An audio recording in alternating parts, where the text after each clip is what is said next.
Awesome. Hello, guys. Welcome to Redonkulous Podcast, Episode 6. Hanging out today is James. Annie. And Jeff. Joining us today is a very special guest, Albert So. Thank you for joining us today. Hey, guys. Thanks for having me on. Hey, Albert. How's it going? I want to welcome you, Al. You've been a listener. Thank you so much for supporting it. And when we first started this podcast, you were actually one of the first people that we thought of bringing on. So happy to finally have you on the podcast. Wow, it sounds like a lot of pressure on my side over here. No, it's great. I love listening to you guys every week. It's great. Recently, you, Helen, and Serena went to Flushing, and you guys took a lot of interesting pictures for murals. I didn't even know they had murals in Flushing, but those are some really great pictures.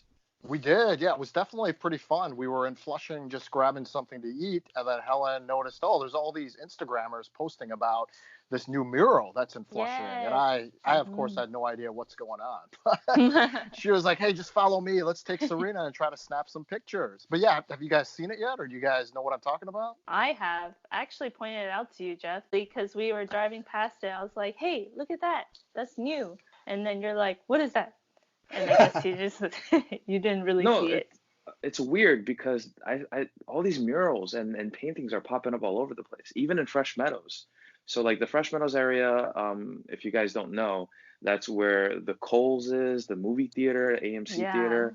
Recently, the fast food pizza. Oh, place. I know which mural you're talking about. Yeah, that area and the GameStop area. There's so many artistic paintings and murals that's popping up. It's kind of cool. Yeah. That's awesome. What's the mural over there? What is it of? I think it says Queens, New York, or something like that. And it's like a whole wall that's painted. What's the story behind the one in Flushing? Do you guys know? I don't know the story behind it myself, but it's pretty cool. It's a pretty big mural that covers almost like two of the sides of a large building, and it sort of transports you back into the olden days of China. So it's really neat. It's a flashback to the old. And then if you can pose in front of it just right, it almost looks like you're walking through the old streets. Yeah. I definitely have to go check it out. Yeah, James, you should definitely take a look. Like the one in Flushing is on Prince Street and I can't remember the cross street, but it's where the old 6-6 restaurant is, the great Taiwanese restaurant and Canton Gourmet. It used to be there. It's actually interesting. They're totally renovating that whole area. So there's a bunch of new restaurants going up. It's changing a bit. Flushing is always changing these days. Queens is where it's at. That's right. Okay, vocabulary. This week's vocabulary word is germinate. It is a verb, and it means come into existence and develop. I can use it in a sentence. The idea germinated and slowly grew into an obsession. So our goal is to use this word 3 times today in this podcast. Okay, great. Germinate. Germinate. Germinate. Serious hypotheticals. This segment is a play on words where we source a crazy, ridiculous hypothetical scenario and discuss it seriously. Today's topic is, if you could only eat the same breakfast, the same lunch, and the same dinner every day, what 3 meals would you choose? And it has to be 3 different meals. Ooh, that's a tough one. That is a tough one. Oh, wow. This reminds me of an old question people used to ask, like if you could only eat one type of cuisine for the rest of your life, what type of cuisine is that? But this is even trickier now because now you only have 3 items you can choose from. Yeah. Like how many breakfast items could you fit in there? I guess, are there any rules around that? Like, could I have a big buffet spread of things or? No, I think just like one specific meal. I think I'll do something simple. It doesn't matter for the nutritional value, because then if I choose something really unhealthy. Would you want to eat something unhealthy every day, though? Yes. Really? I would just say pizza.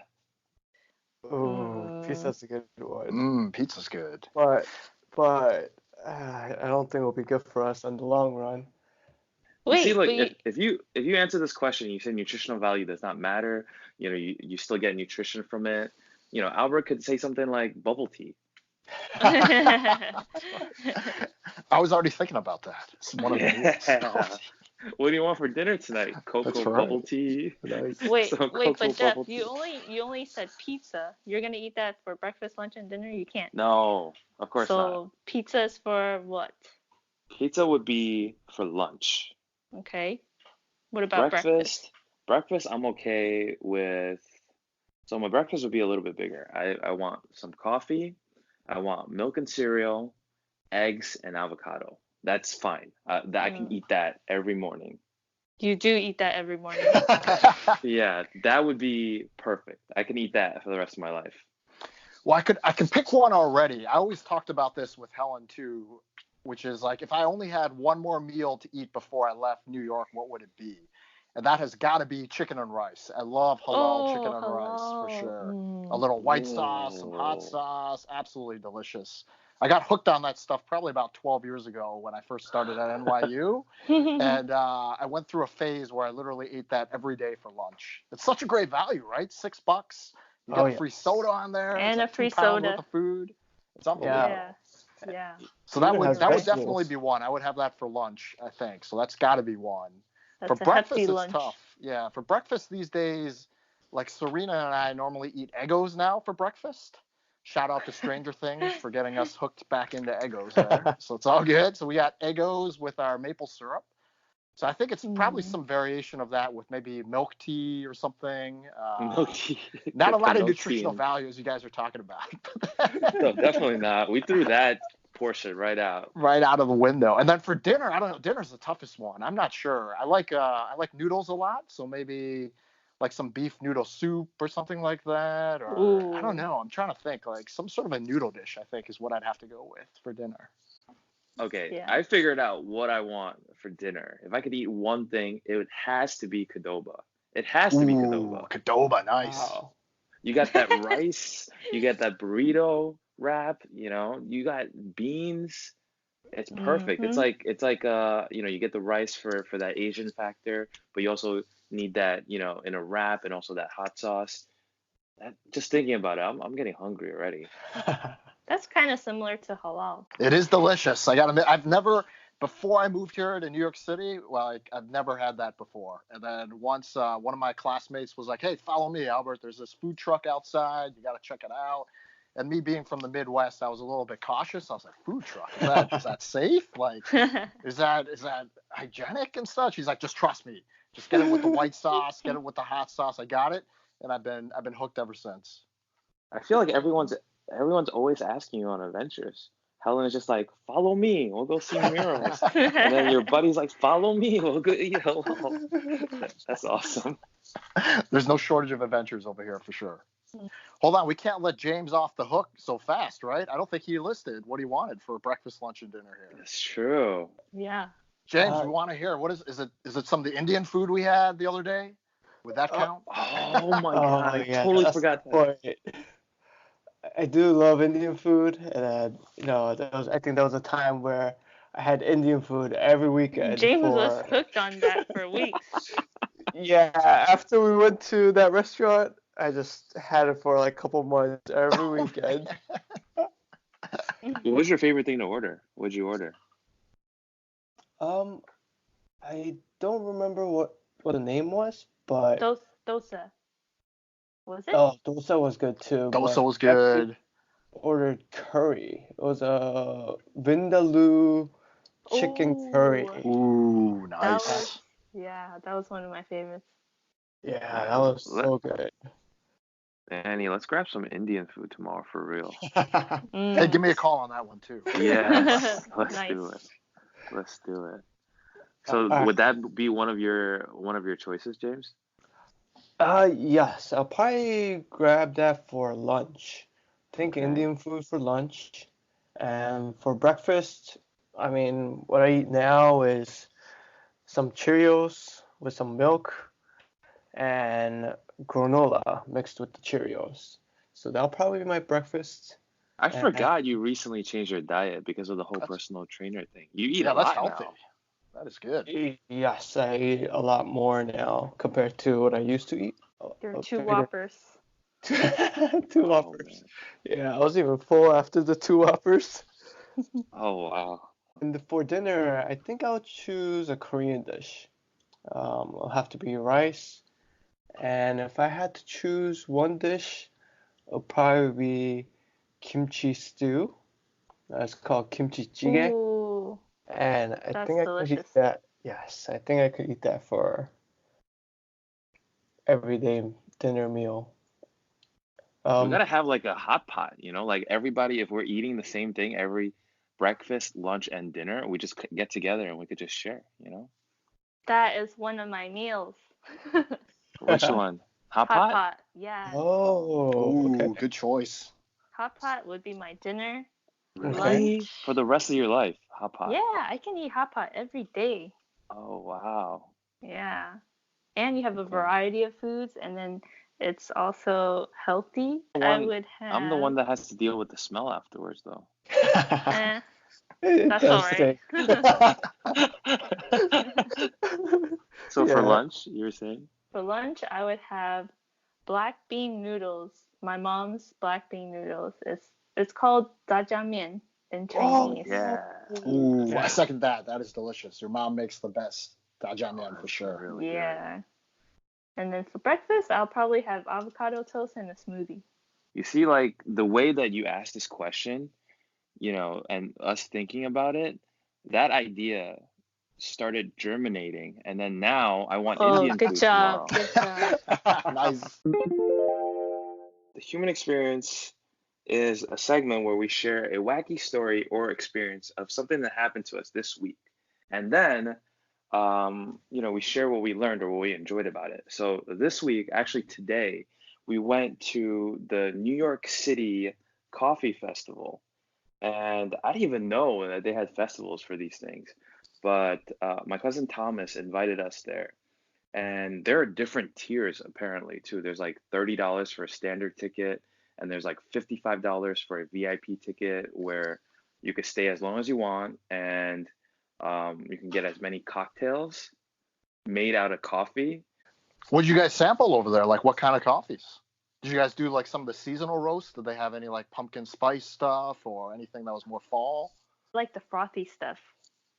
Oh, I think my favorite stand was Dr. Smood.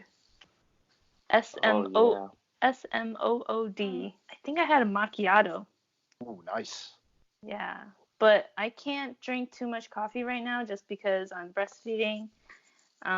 But they also had like oat milk, frothy oat milk. That was really good. And also this brand called Oatly. I thought their oat milk was really good.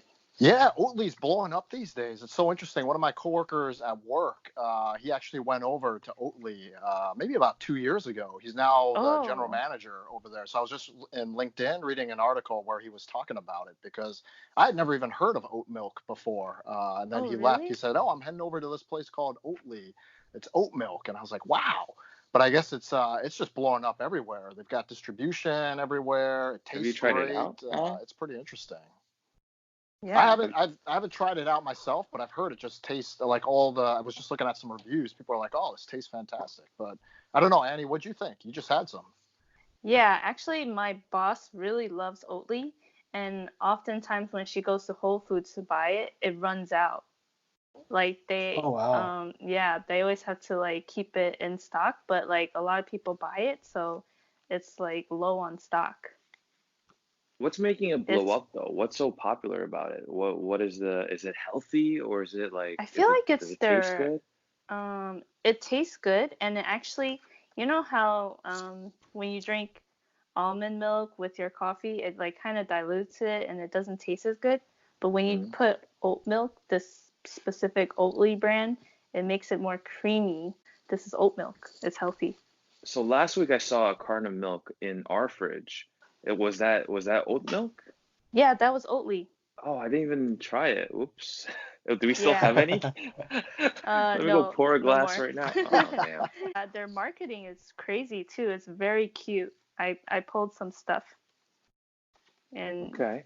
yeah. So to piggyback what Annie was just talking about, so in the liquor and wine industry, we do this annual thing that's similar to this coffee festival where we invite the press, right? And also people in the wine and liquor industry, also our customers, to come and check out all our different suppliers and all our different brands that we carry. So people come in, they sample and they taste. It really did remind me of that, but for coffee today. Mm-hmm. Some of them have their own merch line. Some of them really have a really cool story behind their brand. What do you think about it, James? Yeah, it was a lot of fun. Like you said, when I first walked in there, I just just took a lap around the place to check it out. And you're right, it did remind me of like dry cleaner and laundry expos.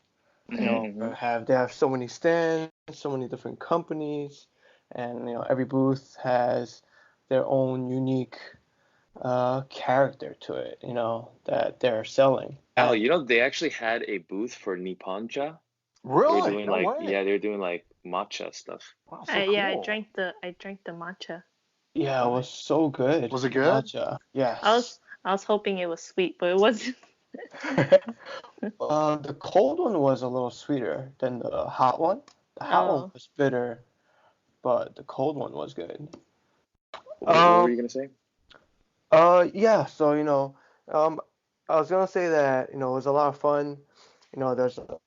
They have a lot of like games and kind of interesting ways to drag you in and try out their coffees and try out their products. Try out from coffee, chocolate, liquor, alcohol, and they also give a lot of discounts and a lot of information there. Yeah, I had a very fun time. James And, bought a box of cookies. oh yeah, Ooh, they had nice. cookies too. Yeah, it reminded me of Girl Scout cookies. And Oh. The good old days when you used to go door to door selling the Girl Scout cookies. yeah, that whenever they come, I can't resist. James, you're a Boy Scout? No, I wasn't a Boy Scout. I was on the receiving end. Oh, He just the was he cookies. was the one house everyone knew to go because he would always buy. That's right. He's funding everything. Oh, that's Yeah. Yeah. It's so funny that you phrased it like that, James. You said they all had different ways to drag you in. Well, do you want to give an example? How did you get dragged in? Yeah. So I was walking by and I think it was on the fourth floor. And I'm walking by and this girl, she's like, "Hey, look, a straw that doesn't suck." I was like, "Really?" Straw that what? what? A paper straw, sorry, a paper straw that doesn't suck. I was like, "Really? Okay, I'm in." Because a lot of restaurants are transitioning to straws that are made of paper, more environmentally friendly. Oh And yeah. like it gets soggy after a while. Oh yeah, I used the straw. Did you Yeah. try it? Was it good? Yeah, it did not get soggy, and it was a paper straw. Oh, so Yeah. it was still made out of paper? That was going to be my Yeah. question because I've seen like some of them are made out of almost like pasta type stuff. Like there's a lot Oh of different yeah, I seen those too. variations out there these days. Mhm. Yeah. This paper straw is really good. I even tried like biting on it, try to stress test it, but it was pretty good. That's not the real moment of truth, though. The real moment of truth that Albert wants to know: can you use it to drink bubble tea? That's right. But yeah, there was definitely a lot of emphasis on environmentally friendly cups and straws and like donation to water and all that stuff. That was cool because I myself transitioned to using glass straws or metal straws, and even at work, I use my own cup to go to coffee shops and buy coffee. Al, do you remember that place that we went to, the bubble tea place? They actually gave us a metal straw as well. You They still have yours? did. Yeah, they gave us like a gold metal straw to take with us, like a reusable straw. Bro, Okay. what that bubble tea place is called? I think it's called Lati. Oh yeah, let's Filming, see. you're trying to film like an outro or something, right? Yeah, that's right. Tell us a little bit more about video editing actually, because we talked about it on the last episode. How'd you get into Yeah, it? And yeah, absolutely. Just like you guys who are starting up this podcast, like I only started it maybe 3 months ago or something, and it was just on a whim. Obviously, I love watching YouTube videos, all the creators who are out there, checking out Twitch TV. So I'm almost thinking about, what's a good idea if I started my own channel? How would I go about with video editing? So I just started to goof off a bit with it. Originally, just started with some videos of just me and Serena, just messing around in Queens and exploring some different places. But yeah, overall, what I've been trying to do is just capture different elements of lifestyle and obviously friends and family who are around, or different activities or festivals going on in the five boroughs out here as well. But it's been a great learning experience. I'd never done any sort of video editing before, and they make it really easy these days. I use just iMovie right on the phone. There's an app that's, I think it's, if you have the iPhone, it just comes standard. And there's actually a lot of great tools in there where you can overlay music, zoom in and zoom out, and do all sorts of neat stuff with it. You can have text overlays. You can upload your own songs if you want to. But it's definitely pretty fun. I've learned a ton from it. And I know, Jeff, you even have a couple different video editing softwares that you're playing around with, right? yeah, I have, but the first time you actually inspired me to kind of get into that because when I saw you do it, I was like, are you sure you've never edited before? Because your videos come out so good. And then, It even like does. adding music and, fading in and fading out. We were talking about that the other day. You know, it was done so well that, I'm genuinely surprised that you've never done that before. Well, shout outs to Helen, my wife, on that one. She's the executive producer on all these videos. So Nice. she makes the call on a lot of the editing and zoom in, zoom outs, and then music editing. But, I fall back to my expertise, which is watching thousands and millions of hours of YouTube videos. So I get a good sense of what the general flow is these days, at least. That's good. So then where do you eventually see yourself? Do you plan on publicly posting Yeah, videos?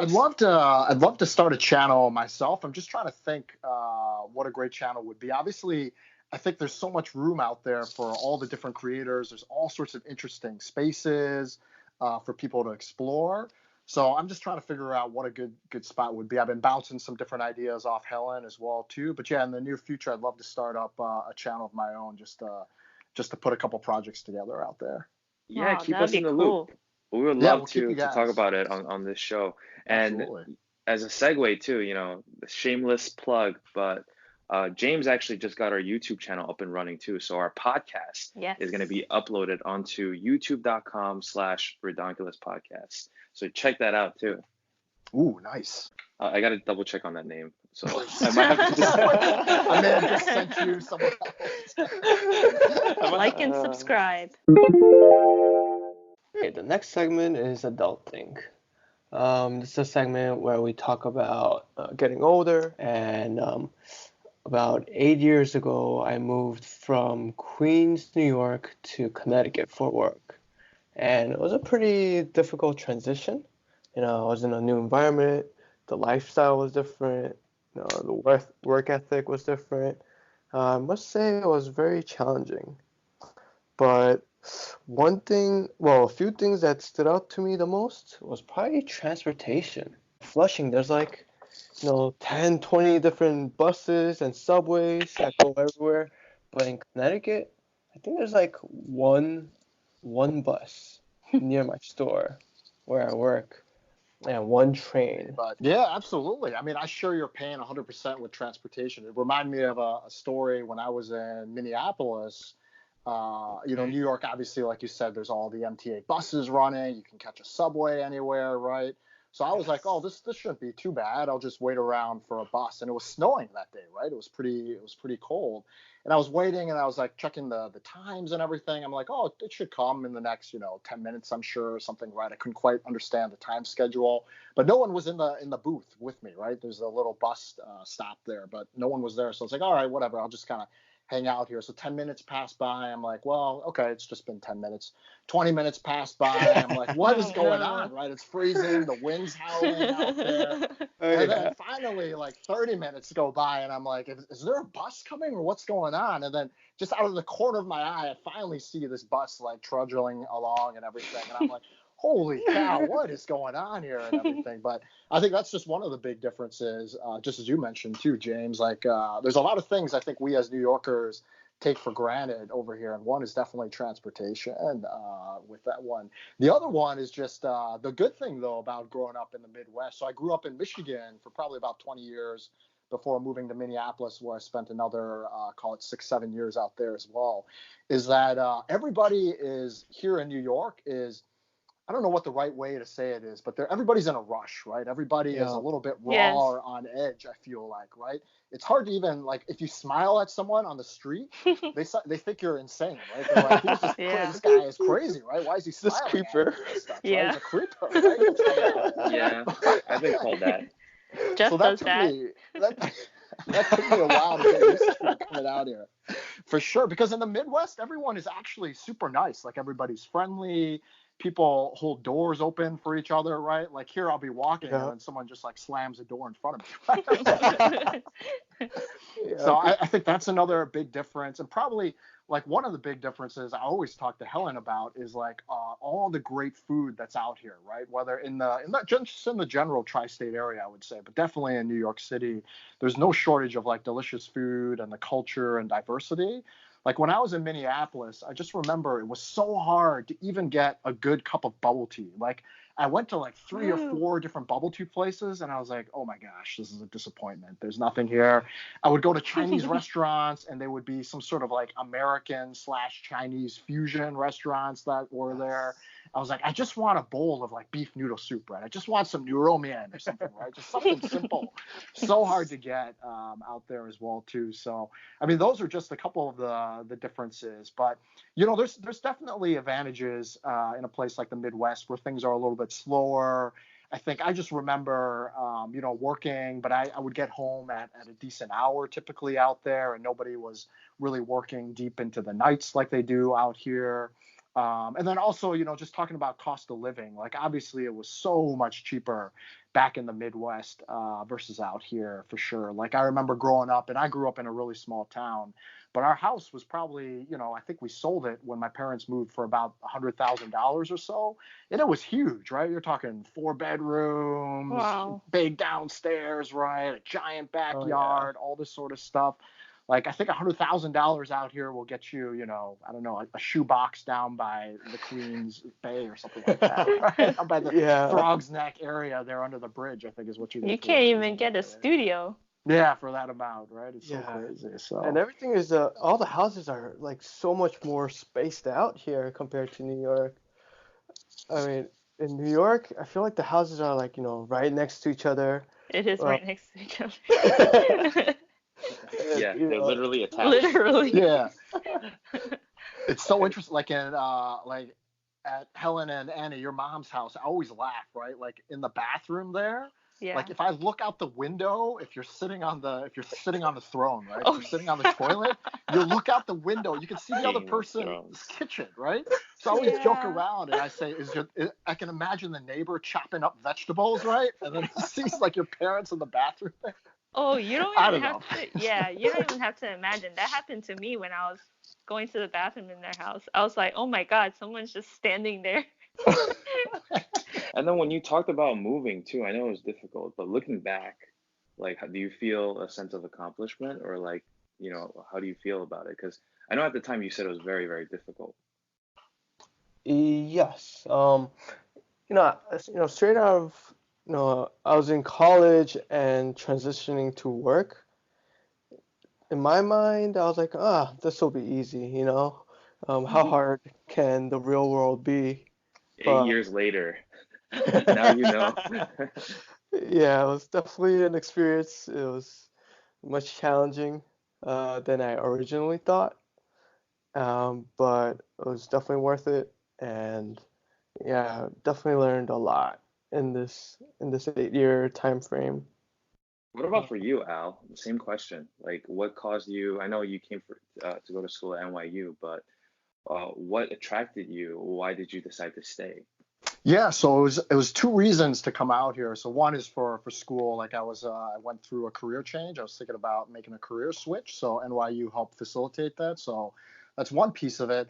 But the second piece is pretty interesting. Is that I grew up in the Midwest, and when I was in Minneapolis, it was great. I had a great life there, right? I had this a ton of great friends there. Had a great job as well. I had a beautiful apartment, high-rise apartment, right in downtown Minneapolis. But after a couple of years, like something just felt not right. Like something, it just didn't feel like the place that I wanted to settle down in, or the place where I felt like I really belonged. I guess if that It makes was too sense. small for you. Yeah, Mm. I don't know if it's too small, but there was something there. And then I've always been attracted to big cities. I think some of it is, as kids, my dad and my mom, they grew up in like Hong Kong and these bigger cities.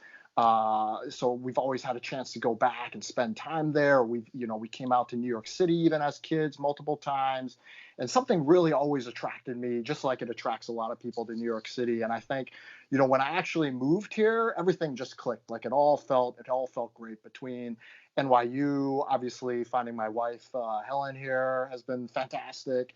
The lifestyle that we have here, and all the great friends and family that we have here. So, I would say like everything just kind of feels right out here, because it's pretty funny. I think you guys know my family moved out to Seattle a couple of years ago. So my sister's Hmm. out there with her husband.